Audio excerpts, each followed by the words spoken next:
Hey guys, welcome back to Island Tea right here on Win Media SK. And it's still hump day. Indeed it is. Just the middle of the week. We're almost to Friday. Halfway days, guys. I like how Whole strain. I like how you feel the need to explain to them why you're saying hump day. Yeah, because some people probably do not know what I mean. They don't know. Yeah, Whole strain. We're kinda. almost there. Kinda. What do you mean, kinda? They kinda know what hump day mean. Yeah, okay. Yeah. But guys, They might have a different definition. yeah, you're hearing a voice over the airways right now, and that is our guest, Mr. Jabari Trotman. You may be familiar with his voice. Who knows? You may have heard him, and that's what we're going to be talking about a bit here in just a second. But Jabari, how are you, man? I'm doing good. Friend of the show, Jabari Trotman. I'd just like to say that. Yeah. Oh, You my missed second friend time. of the show. You probably hear him call everybody friend of the show and then he call yourself. Not everybody. No, Only not the everybody. most esteemed guest, yeah. Oh. So No. So Jabari, you're just taking the title for yourself. Yeah, for sure. I'm Jabari claiming is it. definitely a friend of the show. Friend of the show. I like to be called that from the friend of the show. As a matter of fact, we should just make that your official middle name. Jabari, friend of the show. Trotman. I would it. Yeah, I would it I like it. completely. I like it as well. But friend of the show, why are you here? So I'm here to talk about the Island Archives podcast and the Island Archive project. It's a project that we started this for Black History Month. So we started on the 31st of January. And the idea is that we wanted to tell our stories in the region in a way that is insightful, humorous, and short, that we could pack in a lot of information in there that's interesting, and also make people want to go and research more about particular Caribbean heroes and sheroes. Spark the interest. Right. So the idea started for a couple years ago from an initiative that we're doing on social media just to get some information out there on Caribbean figures. And it was initially a learning experience for myself, and I just wanted to extend that to other people. And then thanks to Pelican Media Group, we came up with the idea to put it out in all formats and make sure that everybody could have access to it. All right, awesome. So I love the idea of really just sensitizing people to the fact that we have our own heroes in the region as well. For sure. Heroes. And sheroes. A lot of times when we talk about especially black excellence and black struggle and those who would have helped to push the plight of black people forward and continue to help us rise. A lot of times the names that we call resonate from outside of the region, not realizing that we had our own struggles and our own people who do have done great things right here in the region. And part of that is because of messaging, Right. and because of who's retelling the stories, right? So for this week on the Island Archives, we have 3 folks because we do it Monday, Wednesday, and Friday, right here on 1FM, right? So after ILNT, 10 a.m. on Monday and Wednesdays, there's an episode, and then Friday, 1:30 after Voices, there's another. So for this week, we had Bertil Fox, who was born in St. Kitts and Nevis, was a bodybuilder, Right. prolific in the 70s and 80s, capturing a ton of titles. And then today we have Jamaica Kincaid from Antigua, essayist, novelist. Yeah. Friday we have V.S. Naipaul. But if you Google these names, if you Google Bertil Fox, excuse me, you see British bodybuilder. Right, exactly. If you Google Jamaican Kid, you see American novelist. Right. And if you Google V.S. Naipaul, I think you see British writer, even though they're from St. Kitts, crazy. Antigua, and Trinidad. That's crazy, yo. So Erase your boy. So if you Google it, you see what I'm talking about. But Even part of it American is, kid, like what? yeah, for sure. It says American novelist on there in the little blurb. So it's important for us to retell our stories and to let people know about the origins of these folks, of these figures, and then highlight their accomplishments. So that's part of the reason why we're doing that, because the messaging has been off over time, and we wanted to take it back a little bit.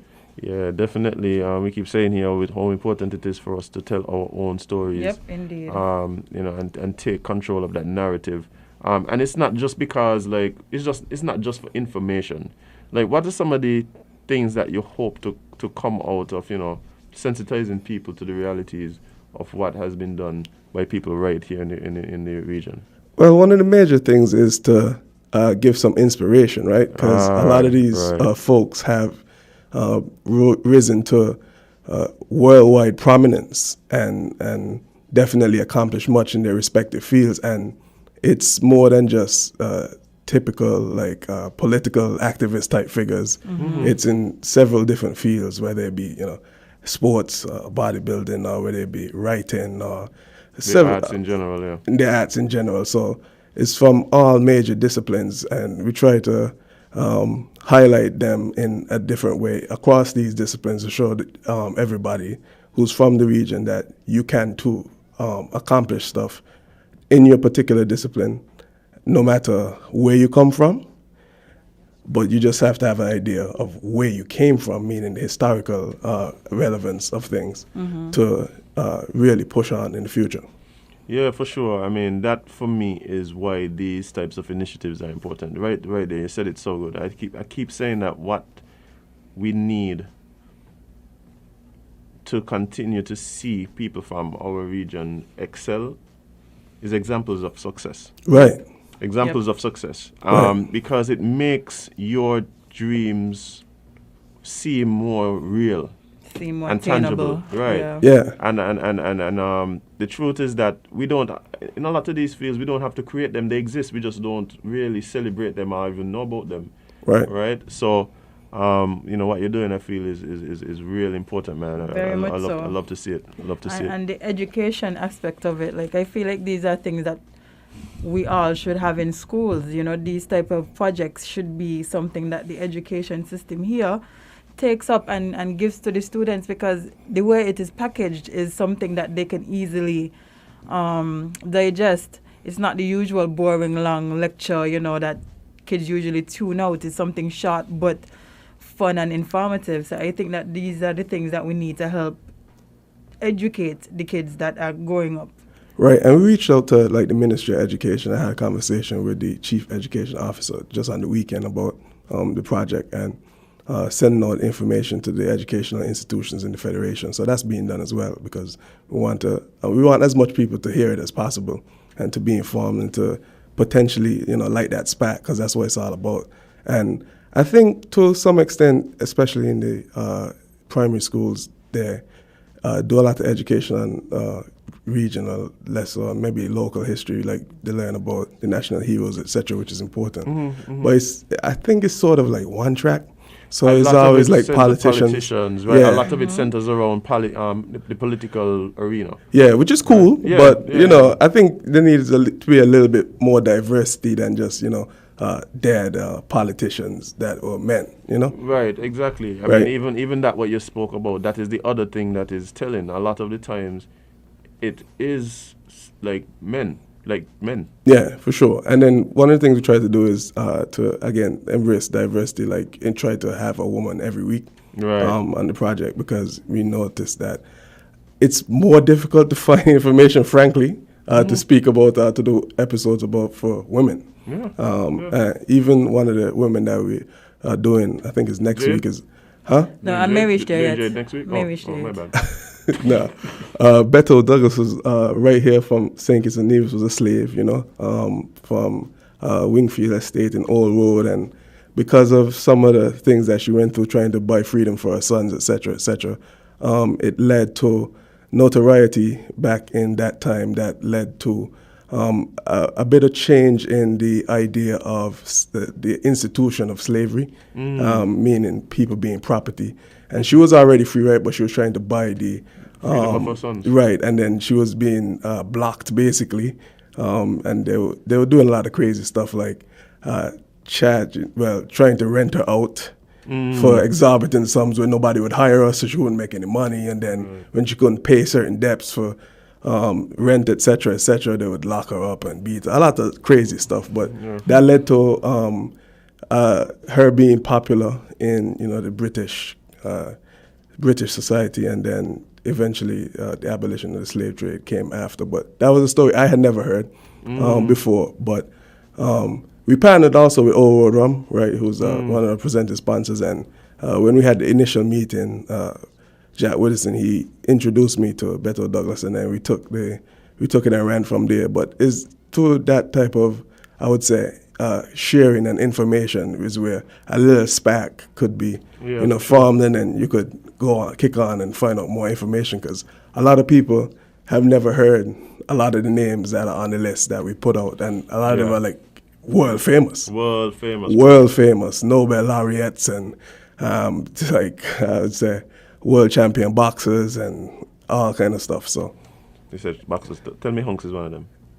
Not yet. Okay. Not yet. But that's a preview. We'll work on that. Yeah. We did Livingstone Bramble for the first episode. Oh yeah, man. Yeah. So, and they were ecstatic about it. Like, we even reached out to the family of Bramble. Spoke to his sister actually for a long time, and I think they sent it over to him. He was really, really proud, and his family was very happy with the effort. So.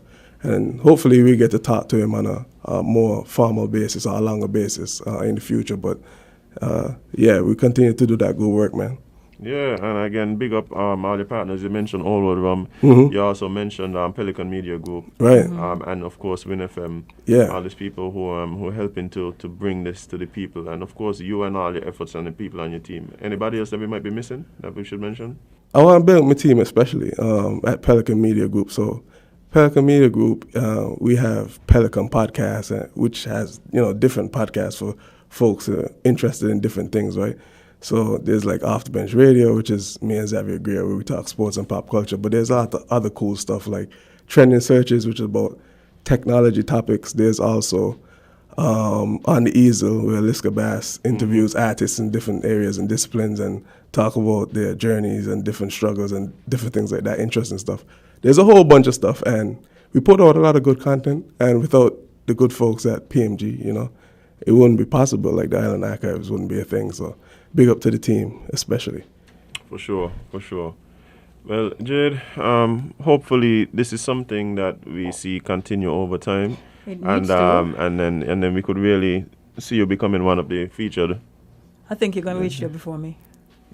I don't. To be honest, you're the one guy. We all could, right? That's the idea, right? Yeah, we all could. And like you said, Seriously, that is why this is important, right? Because it proves that it is doable. Yeah. I say it all the time. I say when in 2008, I remember said prior to 2008, black mother tucking her child to bed at night, saying, "Oh, you could be anything you want." Yep. Goes, you could literally be anything. You could literally. be anything. People. It sounds like a cliche thing, like, "Oh, it's so nice," like on a sticker or a vision board or something, or like on a wall or something. You could literally be anything. But the thing about it is, some of these things seem very, very out there. Yeah, for sure. Like I said, before 2008, a mother might have told her son that, and the son go, "Even President of the United States," and she goes, "Yes, son." Yeah. But that hit different after 2008. Yeah, after Obizi, right? After Obama, it hit different. Yeah, for sure. And that's important to note. When you have these examples of success, it really helps to prove the attainability of your dream. Right, and then a lot of it is common thread to the stories, where a lot of it was struggle early on. Bramble struggled early on, and then V.S. Naipaul, who's on Friday, he couldn't get a job, even though he ended up winning a Nobel Peace Prize in literature after on, but he couldn't get a job to do basic stuff, and he lacked confidence in himself as a writer. Like, he thought he couldn't write well, right? Which wasn't the case, but he just couldn't get the opportunity at the time. So, and there's, much stories out there, even like Atiba Harris, who's not on this season, but went through a lot of struggles early on. Example. And exactly, right here from St. Kitts to Davis. So it's not where you start, it's where you're going.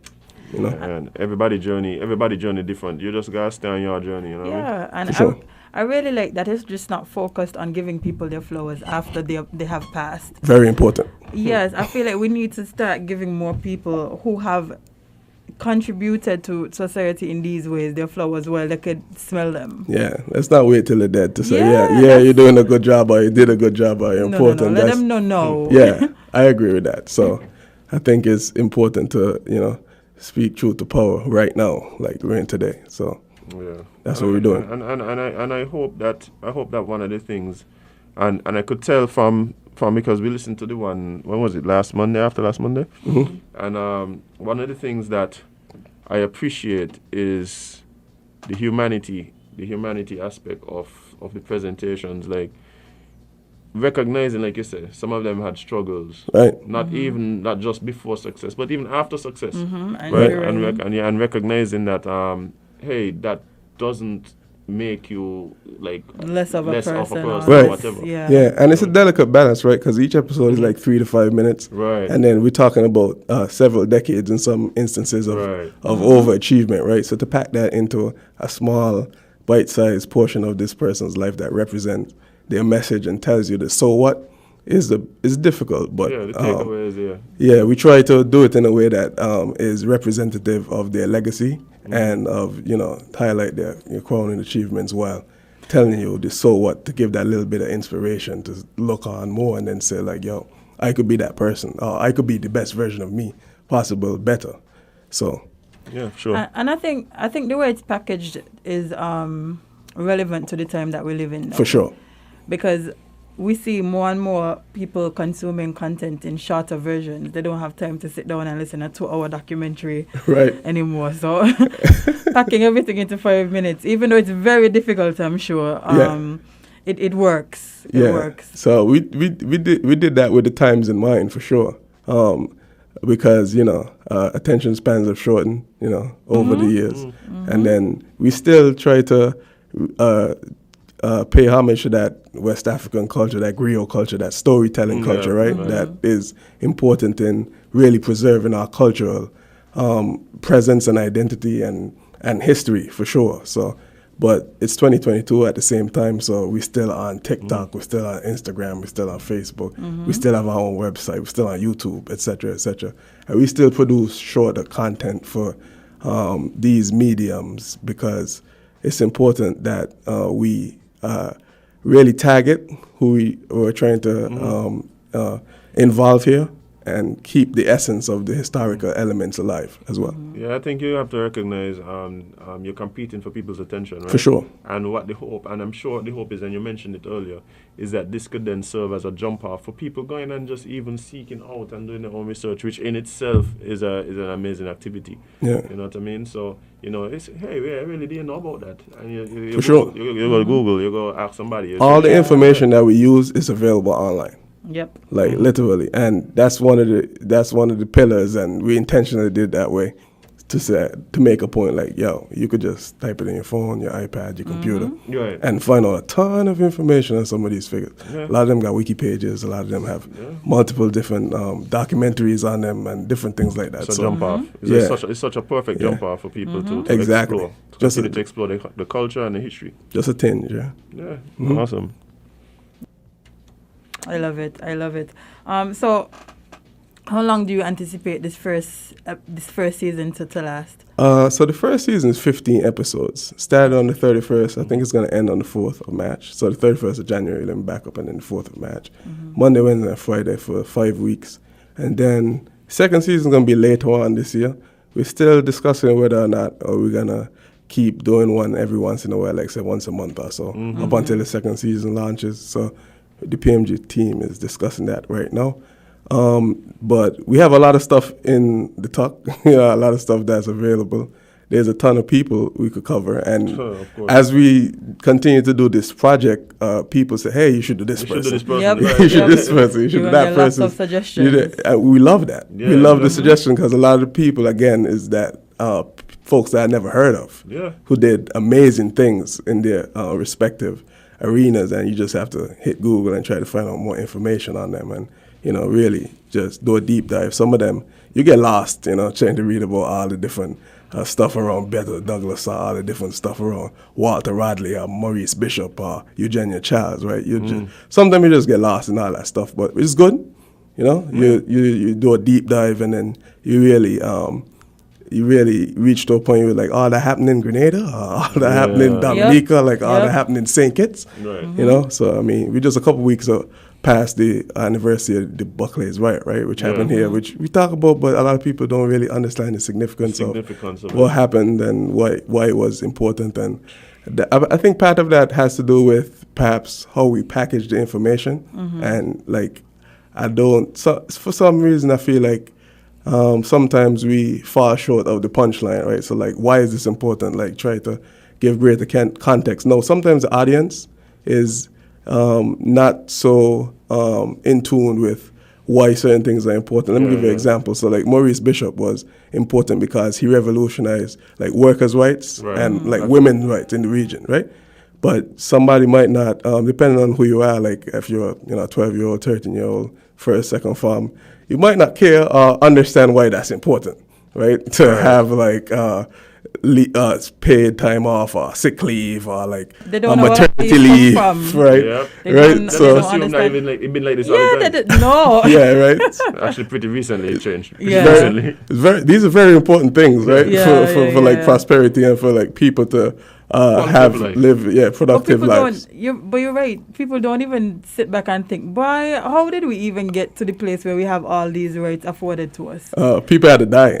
Yeah, Yep. somebody had to suffer. A lot of people had to die. That's the short Just for answer. us to get simple things that you think would be. That we take for granted, no? Yeah, we do honestly take sick leave, being able to go home when you're sick, or not having to come to work and still get paid even though you're sick. Like people Going to don't school for understand, right? they really don't understand. Bob Bratcher, Going to school at all. I mean, not having to leave school at the age of 9. Yeah.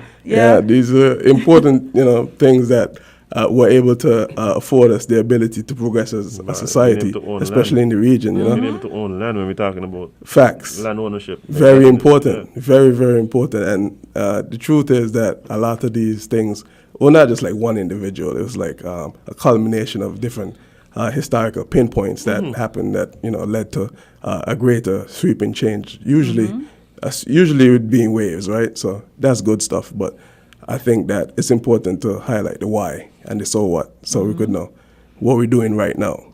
Man, I mean and where we're going. That is something that I think that you really do fall short on recognizing the significance of some of these things, and you may have identified really, because that's a question that I've been asking. Like, why is it that we seem to not have these activities somehow cemented as part of our just legacy? Not even just legacy, because it is part of our legacy, but just part of just the consciousness as Kittians, and even as just so Kittians are Caribbean people or even black people. Like it seems to escape our consciousness a lot of the things that would have happened in order to afford us the pleasures that we have now, right? We talk about you mentioned Grenada, right? We know that that's a huge part of Tell me about it, yeah, man. but even here, when we talk about the attempted coup here, like Right. we don't like people. It's so outside of A our lot of people act consciousness. like it didn't happen. Yeah, They do. yeah, They yeah. do. Like, and a lot A lot of people act like wrong. it didn't happen at all. and I always find People that still deny it. interesting because like I go to like Anguilla and like, that is such a big part of their consciousness, Right. right? But here is like you tell people like there was an attempted coup, like what? But I feel like it's because a lot of the time the information isn't shared in a way that people can get it. Like when we have the concept of school, we have some basic notions of things that we're going to learn. But these don't really, they don't really fall under those umbrellas most of the times. Right. I think sometimes there's a mismatch. So sometimes it's like the people who have the information might not have like the technical expertise or the wherewithal to be able to put it out there. They might not even have the motivation. Sometimes they don't like the truth. Right. And we have to be honest about this. Right. Like a lot of times, people don't like the truth because, and for different reasons. Maybe it's hurtful. Maybe they didn't like. Maybe they didn't look good in the situation. Yeah. Right. So things kind of get minimized and pushed down the rug. It takes a certain level of, I guess, consciousness, as you put greatly, to, I guess, intimate these details about historical events in a way that is not biased and try to present the facts and again potentially could be hurtful, but even a lot of good stories don't necessarily have like a great ending or have like a knight in shining armor at the end that saves somebody or does something like that. Like so Monday we did Bertil Fox, right? Who was accomplished in bodybuilding, did a lot of things on the international stage, but in the end was convicted of double murder, and his story is one that we told because I would say that all good stories don't have a great ending, but it's still notable. It's just life. And I think, yeah. and I think sometimes we romanticize historical figures and politicians and like famous folk, right? And then it's like we try to push the good all the time. So I'm trying to give a balance. Just let history be fact based. And that's not how life is anyway. Like everything isn't going to end in a happy ending. So why do we only want to tell those stories? And those stories are important because they serve as examples sometimes of not only what to do but also what to try and avoid. What do I say all the time? A lot of learn different from stuff. other people's mistakes. Yeah, even Eugenia Childs, right? She was like the first, I think, the first female lawyer in a country as well. But she was very controversial because after the invasion of Grenada and all this stuff, she stood with Ronald Reagan at the White House and said, "Yeah, this is why we're doing it." And this, so she was a controversial figure in history for a lot of different reasons, but she still did great things. Same thing with Fox. So it's that balance. People aren't all one thing, right? Nope. People aren't all one thing. I think we have to recognize that. We have to recognize that life is complicated. People are complicated. Sure. And one of the things that I keep trying to tell people, it is hard to be great and normal at the same time. Impossible? Yeah. I would say impossible, like right?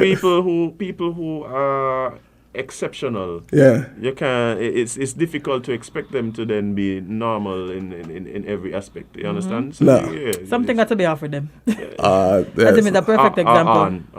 You understand? Depending on how you look at it. It's like Kobe Bryant, right? I know we're focusing on Caribbean history, but like Kobe Bryant was maniacal. Right, his present, he used to wake up at 3, and if you found out that his teammates were waking up at 4, he would try to wake up at 2 to get in 2 hours, so he doesn't go after a full workout before they get in the first workout. Same thing Michael Jordan. For sure. Yeah, he convinced himself of people not liking him in order to spur his game and things like that. He'll create.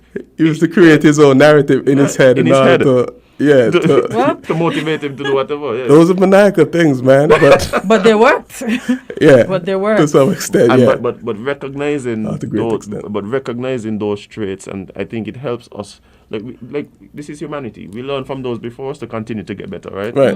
So, but we only can learn if we know. Right. And so that's important for the exercises like you're doing, sparking people to go and find out about these people, what they've done, to celebrate what they've done, and also learn how to move, and in some cases how not to move. For sure. Right. So I think learning what not to do sometimes is even more important. I'm telling you. They're having this stern example, like we could do A, B, and C, and then we could achieve this. Like learning what not to do is sometimes even more important. Right. So I believe that fully. Yeah, man, Jabari, man. I mean, congratulations on the podcast.